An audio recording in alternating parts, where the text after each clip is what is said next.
every day and night. Hello, welcome to another episode of Constitutionalist Podcast. I am your host, Joseph M. Leonard. That's L-E-N-A-R-D. It looks French. It's not. It's Leonard without an O. Thank you for tuning in. As Graham Norton used to say on his show, let's get on with the show! Special segment for February and March midweek drops. Normally Saturday monologues and normally a guest appearance on a Wednesday. February and March, 2 a week, Tuesday and Thursdays, in order to get caught up on some interviews that have been stacking up.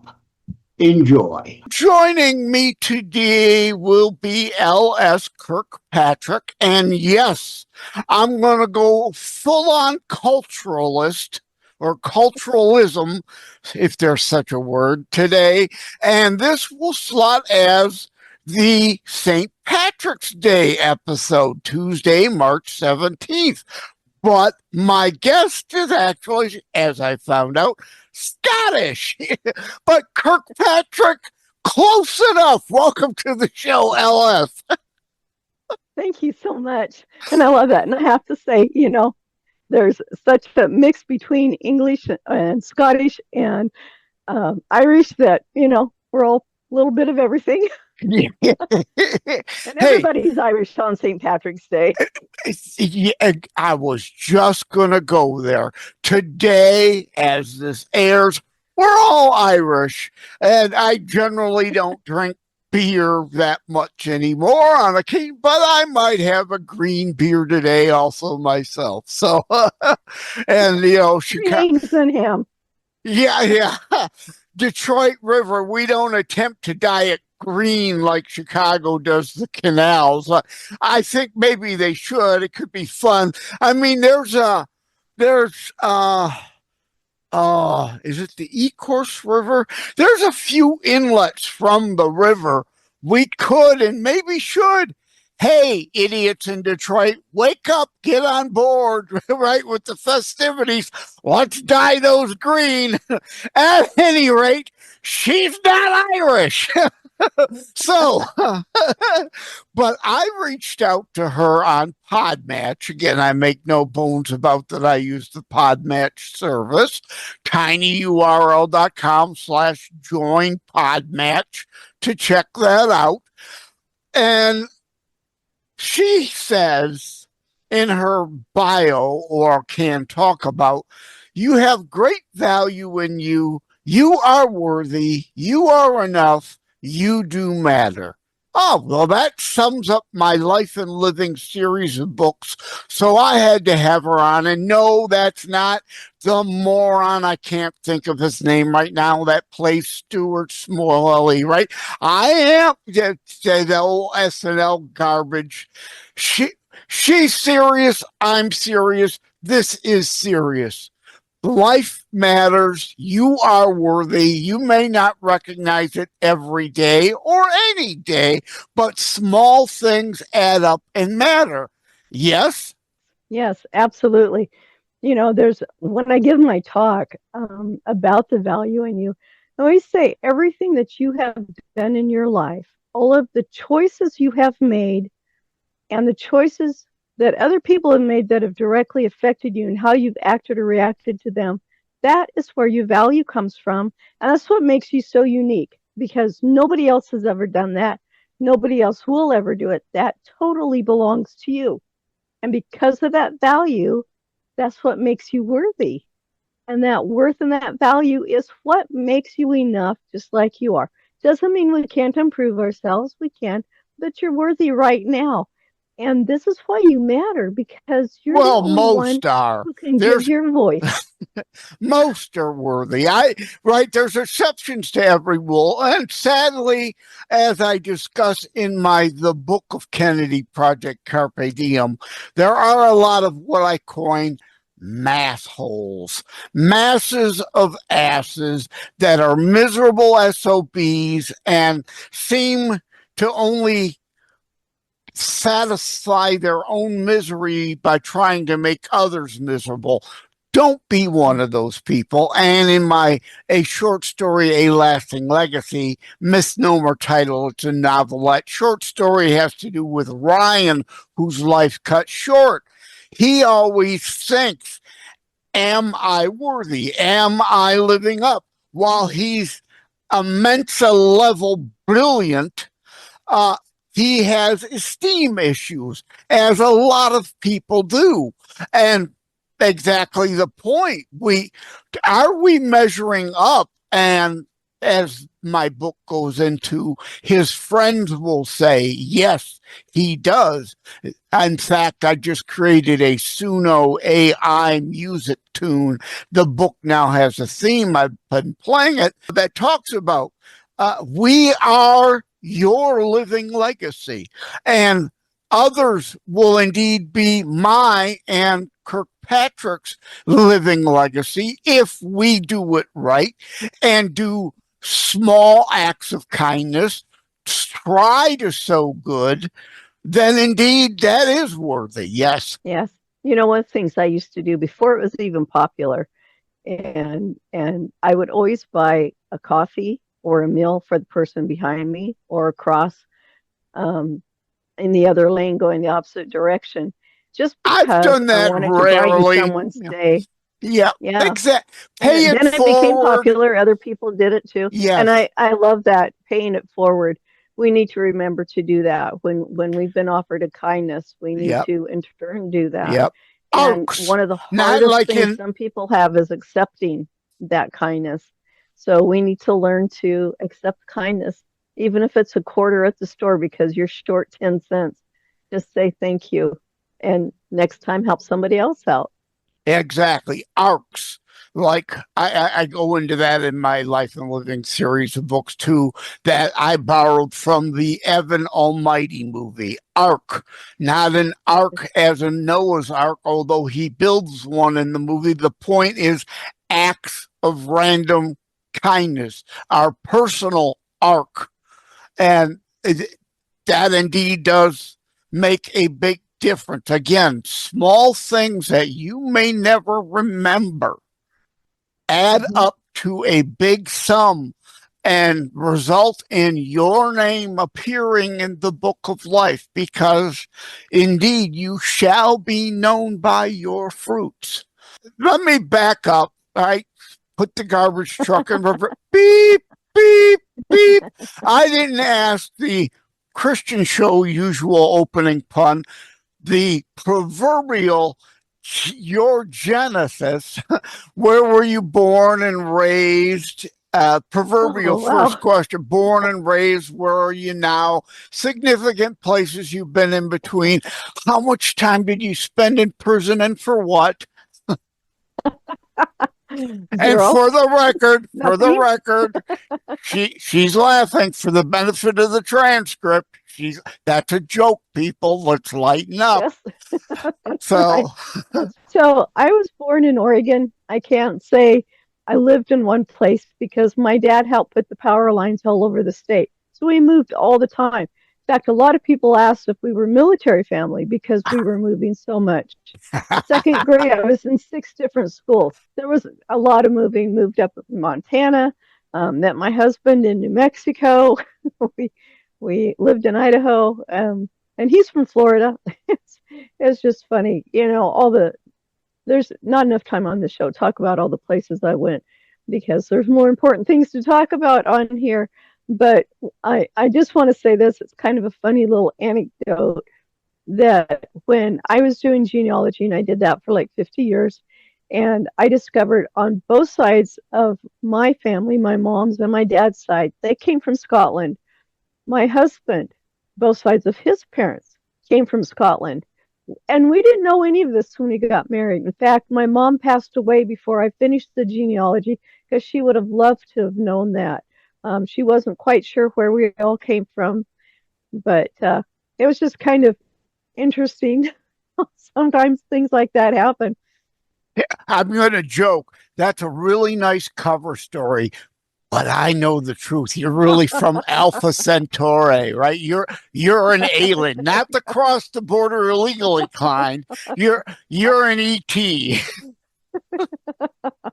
Yes, people, for the transcript, she's laughing. These are jokes. These are jokes. Yeah. Oh, we So need laughter. We need laughter. You know, this shirt, best-selling author, the Giving Book Publisher. This was given to me by one of the people who were in my books. And I do this book every year. It's my book to give back to the world, to thank the world for everything that they've helped me with. And it's just amazing how people from all over the world can write something and it goes together, which makes my book wonderful because all the things go together. So it's not just any one thing. You've, in a way, crowdsourced a book. I've been debating doing that and indeed getting input from a bunch of different people, creatives who would like to be an author but don't feel they have a whole book in them, even though I try to help them with my How to Write a Book and Get It Published book. Not just uploading it on Amazon. You could read the help files from concept to writing, character development, scene development, publishing, promoting, reviews, all of that in this book. But yeah, some people, minor short stories that can be then compiled into a greater, broader, you as the author create a bridge between them to create a bigger, broader novel. I've been thinking about doing that, but with my health, it's a harder way to do a book, so I'm not sure I'll do it, but I've been thinking about it. Stay with us. We'll be right back. Every life is a story. Some just end too soon. Ryan's life unfolds through words on paper, dreams of youth, love discovered, and the challenges of growing up. He found purpose in love, joy in family, and meaning in every small moment. But even the strongest hearts can break, and sometimes life takes unexpected turns. Through laughter and loss, Ryan leaves behind something greater than memories, a lasting legacy. A short story, A Lasting Legacy, by Joseph M. Leonard. A moving reflection on life, love, and the stories we leave behind. Available on Amazon in ebook, paperback, and hardcover editions. By Joseph M. Leonard.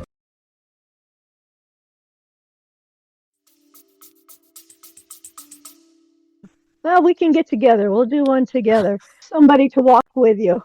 I've not co-authored with anyone yet. Yes, so I'm looking forward to doing that at some point.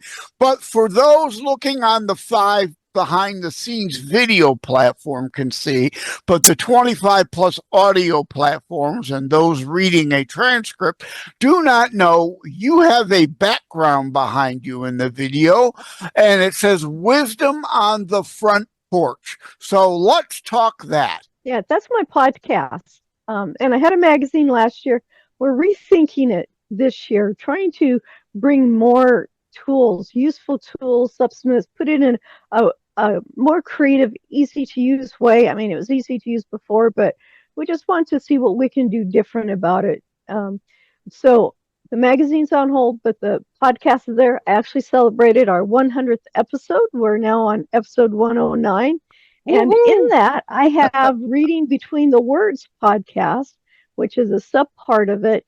And I did that one because there were a lot of authors who needed a platform to get their book out there, something different than what they've done before. So this is a meet the author and find out the story behind the book, to really let you understand what's going on, to get in on the secrets and what went on in the development, because it's really different. I see an avatar kind of you holding the globe, which automatically brings to mind, don't shrug, right? Atlas shrugged. Yeah.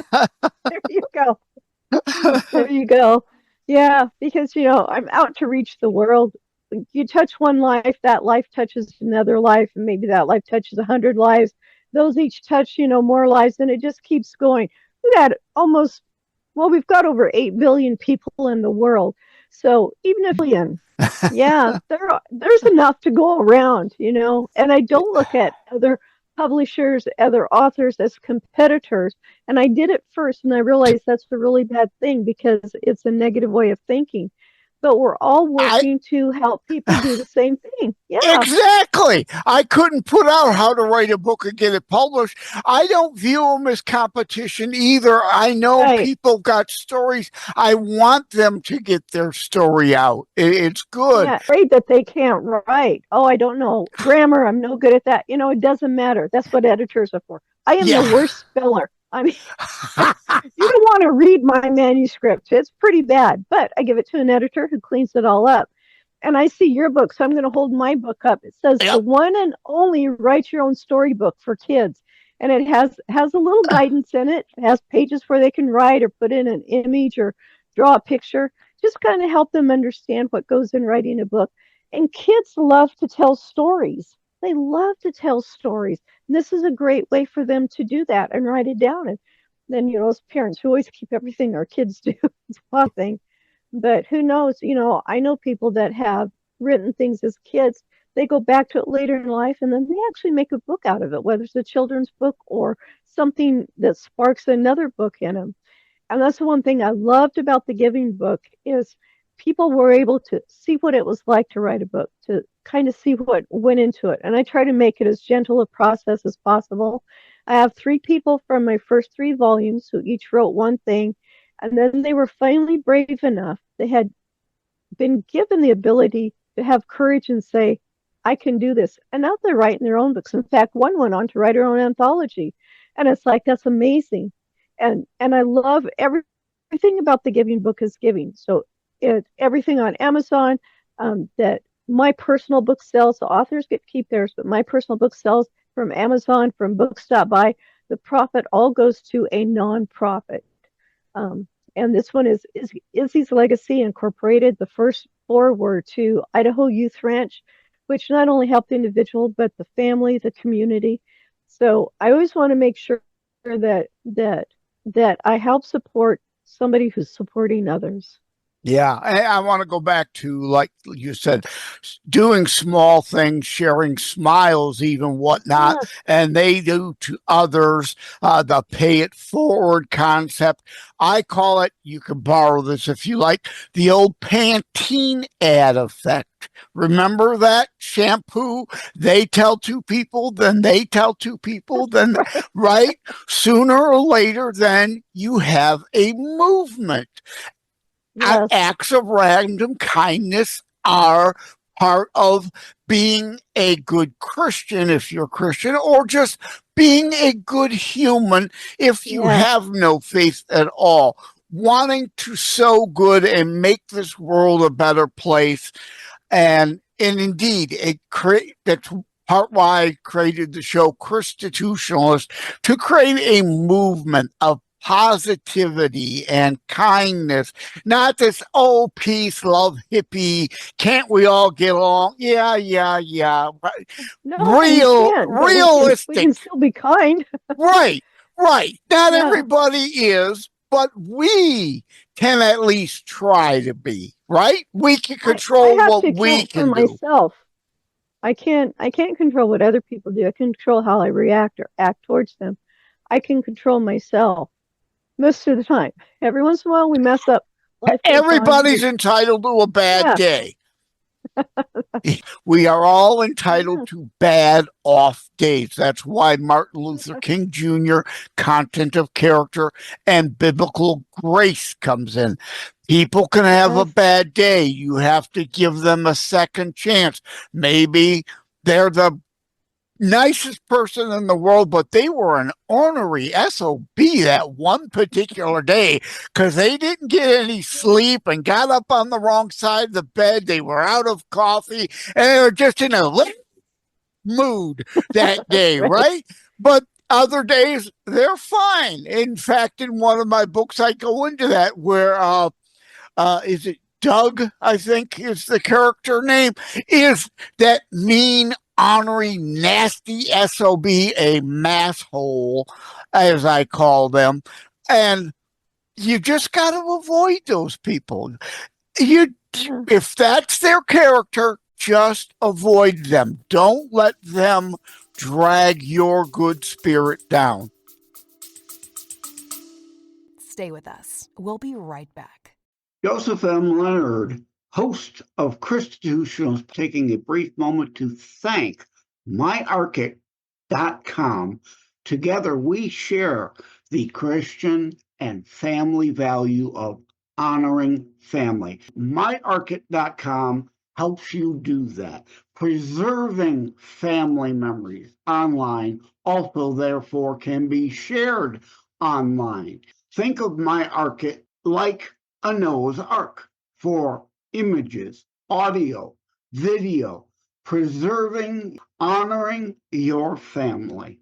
Thank you again to the folks over at myarchic.com. That's right. That's right. That's so good. I love that song that talks about giving grace to other people. The mom on the bus and her kids are running wild. Instead of looking at her as being a mom with undisciplined kids, maybe she just came from the hospital where her husband's dying and she doesn't know how she's going to make it. I mean, he talks about different things. The old man who maybe wasn't paying attention and almost ran into you. Give him some grace because maybe his wife just passed away. You talk about someone who's can't figure out what's going on. Maybe someone who's been bullied in school and everybody's just been attacking them. And it's just been one of those massive days to draw on what you're saying. And they're just so unhappy and so sad. Sometimes all you have to do is just smile at somebody. Give them one of your smiles. I can't believe how many times I've heard somebody say to me, your smile today just made me feel so much better. I was having such an awful day. Thank you for that. Yeah. Or saying hi. There's the story that a preacher told that he watched this guy, every day he goes back and forth to work. And this day, as he was passing him on the way, he said, hi, I hope you're having a good day. The guy was going home that day to kill himself if nobody said hi to him. And all it took was one hi. I mean, that's no effort on our part just to say something like that. I share exactly a fictional kind of quasi-same story in the Book of Kennedy, Project Carpe Diem. Kennedy, female lead, isn't quite feeling it that day, but she forces a smile, fakes a smile to Sam, who is at the ice cream place with his daughters, divorcee with his daughters that day, and he's contemplating death. But that smile she gives him makes his day, and it's better.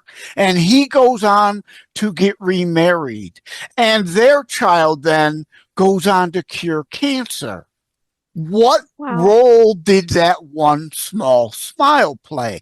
It made all the difference in the world. Exactly. Kennedy doesn't even think twice about it, but she saves a life and helps cure cancer. Small things matter. Yeah. Yes.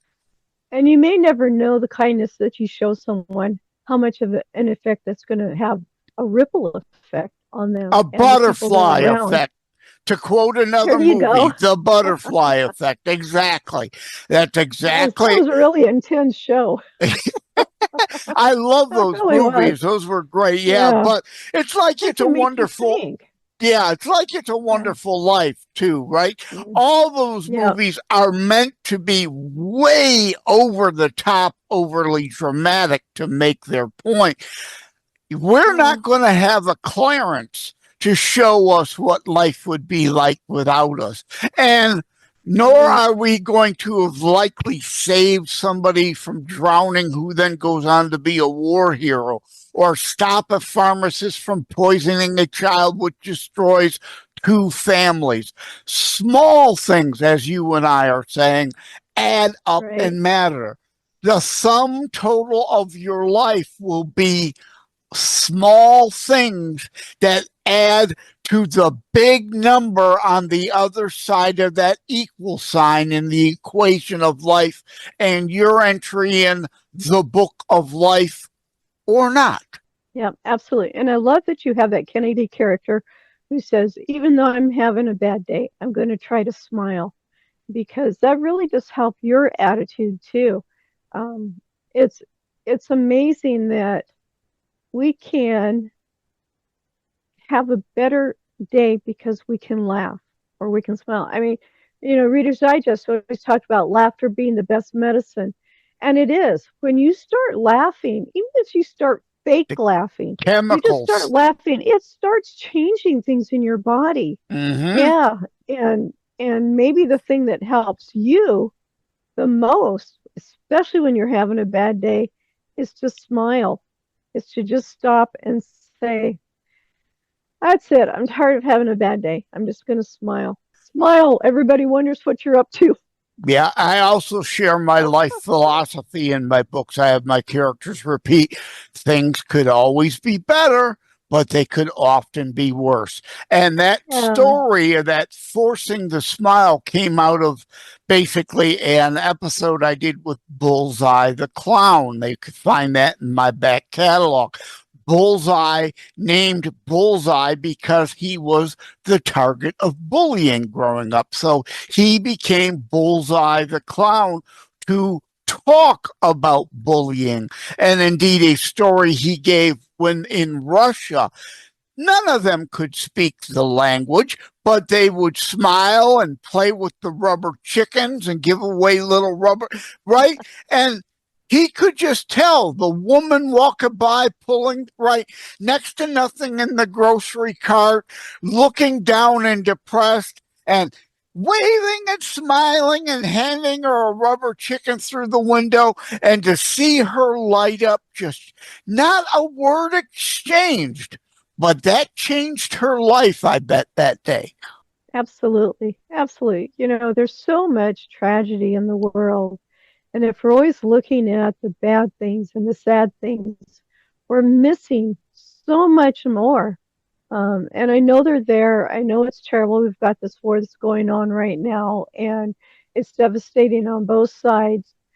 But we've got to look at, there is going to be good things coming out of this, things that we aren't going to know about maybe for years. Maybe we won't know. Maybe our grandchildren will know that, I have an illustrator for my book, Baxter's Heart, and it's talking about the loss of a pet. And this book actually turned into be a book for adults. I wrote it for children to help them go through the grieving process to understand.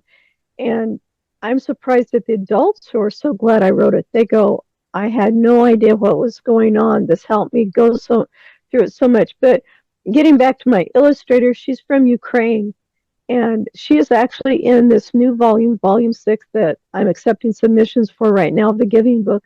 And she talks about the good things that has happened amongst all the terrible things going on in the war there. And it's still going on.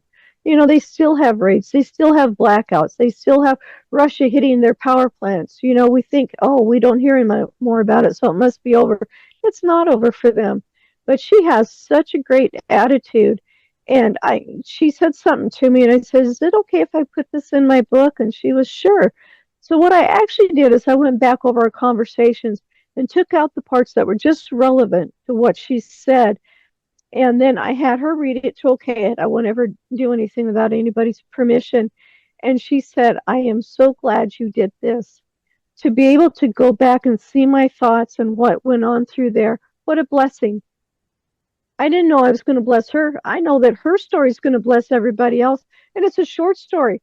But with all of this together, it just made so much perfect sense. And it's like, you just never know what your message, maybe you have a photograph with a quote. I have, in my first book, I have a gentleman who had an upside down ketchup bottle. And on it, he called it awesome sauce. And then he has a little image of him there, one of the avatar images. And it was just so cute. I mean, it just makes you laugh looking at it. So you never know what you're going to say, the memoir, the photograph, the art piece you're doing. My grandson, who is autistic, he does anime work. And so he's in my books. and he loves it. It's like, wow, I'm published. This is great to be able to give people a gift. And like I said, it's giving all the way. And we need to give from our heart every day, whether we get anything back or not. That's one thing I like about this book. For my part, the only thing I'm getting from it is just the pure joy of being able to help other people get their message in a book.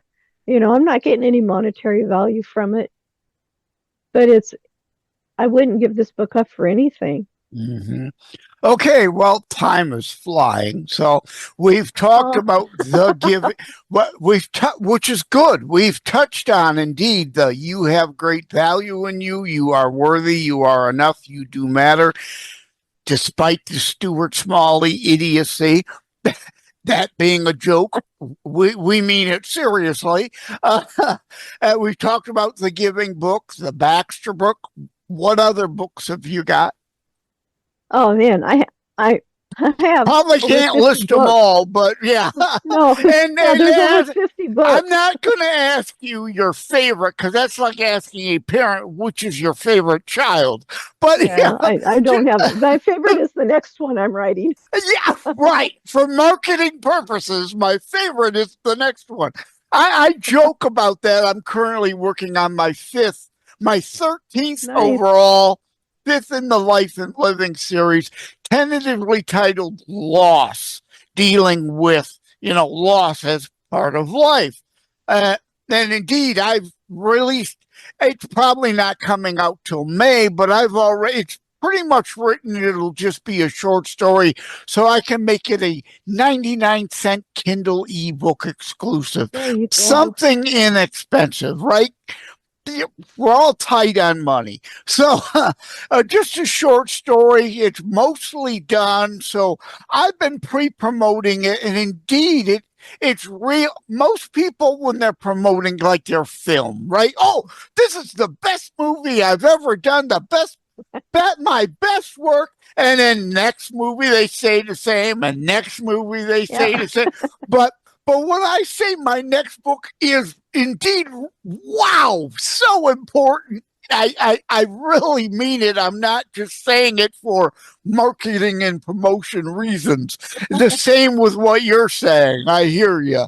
And we do. We get better with each one. We learn more. Every day we're alive, we're learning something different. We're learning more. We're continuing on. I know when I was a kid, the older people, and to me, you weren't old unless you were 70 years old. When I was a kid, some people said 30 was old. It's like, no, 70 is old. And but they would say, learn every day. Don't quit learning, because when you quit learning, you start dying. And I thought that was just the weirdest thing I ever heard, but I totally understand it. No, literally, the brain is kind of dying at that point. Your body craves yeah, your body craves caloric intake. Your brain craves neural intake. Yeah, there you go. Exactly right. So it's like Five Alive, more input. Right, from Johnny Five from Short Circuit. Yeah, more input. I'm glad you made that reference. That's great. I love that movie. That was great. Johnny Five Alive. Yeah. So I haven't said your name enough. Thank you, Ellis Kirkpatrick. I appreciate it. Do you have a website for people to find you? I do. It's lskirkpatrick.com, and it's the letter L, the letter S, kirkpatrick.com. You can see it, all my books, almost all of my books are on there. I've got a couple that I've done that I haven't got up there yet. And you can also find me on books.by and the / LS Kirkpatrick. It has my new Volume 5 Giving book on it. Wonderful. Thank you, Ellis Kirkpatrick. I wish we had more time. I try to keep my shows around 30 minutes because it's the Twitter attention span or TikTok, right? Everybody just give me the headline. Well, details matter, people. The headline can be deceiving. The TikTok text short, leaves out a lot of important information you really need to know to have an informed opinion. And we are all entitled to our own opinion. You are not entitled to your own set of made-up facts. The opinion matters if it's based on reality or unicorn fart fantasy, I'd like to say. Yes? This has been so much fun. I love this. Gotta have more joy in the world. Yeah, I'm definitely not your average podcast host. That's all right. Yeah, and no, I don't suffer the sin of hubris. I go into hubris in my CTP 3 and CTP 4 constitutional educational theory. I say that with all humility. Others say that of me. I don't say that of myself, right? A big difference there. A lot of this stuff comes from above. I am just the vessel that types it out. I'm sure you probably feel the same way a lot of times. Oh, absolutely. I get woke up. My golden hour for writing is 3:00. I get woke up. I have a pen and pad beside my bed. I write the idea down. And if I can't stop writing, I just get up and finish the story. You know, a lot of times I'm finishing the story as my husband's going off to work. And then I have to refine it. You know, I've just got the basics there. I do want to say one thing. I don't know why I want to say this. I just feel like I really need to say it. I found this really great thing to do. So in the 70s, we had this thing that was one way. You hold your finger up in the air, and you hold it way up in the air, but I'll just put it down here for those that are watching the video. So I've got my finger pointing upward. Now, if you take that and you point it at somebody, you've got 3 fingers pointing back at you. If you turn that and point it at yourself, now you've got this whole circle of everything pointing at you. Get rid of that. Go up this way. That way you can get the inflow of blessings in. Where those fingers at, they're going to come pour out on you, and some of it's going to spill out on someone else. You point a finger, don't be wagging it, because 3 of your own are pointing right back at you. There you go. Are you able to self-reflect? Remember, the Bible says, remove the log from thine own eye first. Yes. Right? That's Michael right. Jackson. Remove the splinter. Yeah, exactly. Michael Jackson's I'm Starting with the Man in the Mirror, or Rick Springfield, similarly in his prayer song, I send a prayer to heaven for the chance to be a better man than the man I see in reflection in my mirror. Start with yourself. Absolutely. Do good, so good. Melania gets a lot of grief, but her Be Best program is a wonderful thing. Start with yourself. Be better. Yes? Yes, absolutely. Because that's who you're around all the time. And you have to give yourself grace. You make a mistake, you blow it that day, you're angry that day. So what? Give yourself grace, forgive yourself, love yourself. Tomorrow's a new day. The next few minutes are new minutes. Yep. Amen. I hear you there. That's when we've quoted some things that aren't from the Bible, but they are very biblical. I often talk about the Rush, not Limbaugh, but the rock group out of Canada, Free Will song, right? If you choose not to decide, you still have made a choice. That's not of the Bible, but it is very biblical. Indeed, either you choose or others choose for you. And you might not like the rotten fruit that is born from your unwillingness to sow good fruit, right? Absolutely. Absolutely. Anyway, yeah, I've blown past the 30 minutes now. So thank you again, Ellis Kirkpatrick. It was a great discussion. And, oh, yes, happy St. Patrick's Day to everyone, even though Ellis Kirkpatrick is Scottish. Take care. God bless, Thank Ellis. you.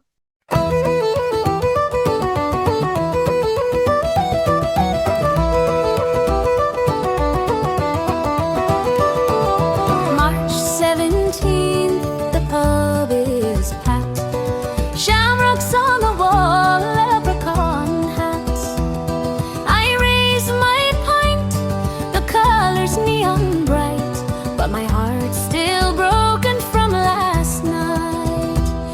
There's a tear in my green beer, falling slow, crystal clear, while the bagpipes wail and the crowd cheers loud. I'm drowning sorrows in this emerald cloud, slowing to the memories that won't disappear. There's a tear in my green beer. They both said goodbye with a shamrock kiss, left me with nothing but this empty bliss. Everyone's dancing, singing loud. I'm sitting here crying in the crowd. Irish eyes were smiling once upon a time, now they're leaking like a busted line.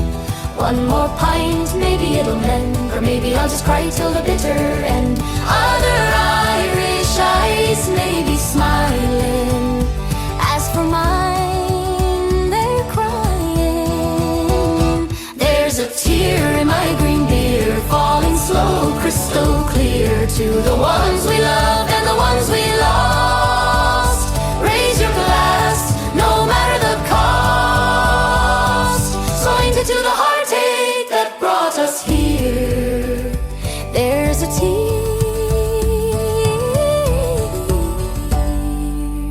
in my green beer.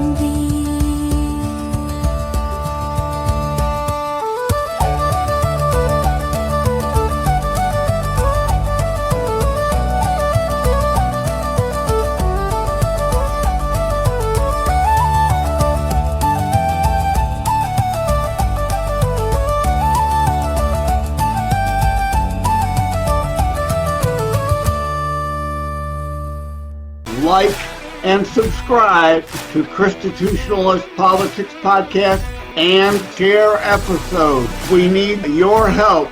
Thank you for having tuned into another Constitutionalist Podcast show. I really appreciate that you stopped by. Again, please like, share, subscribe. We need you to help spread the Constitutionalist movement. Thank you again. Take care.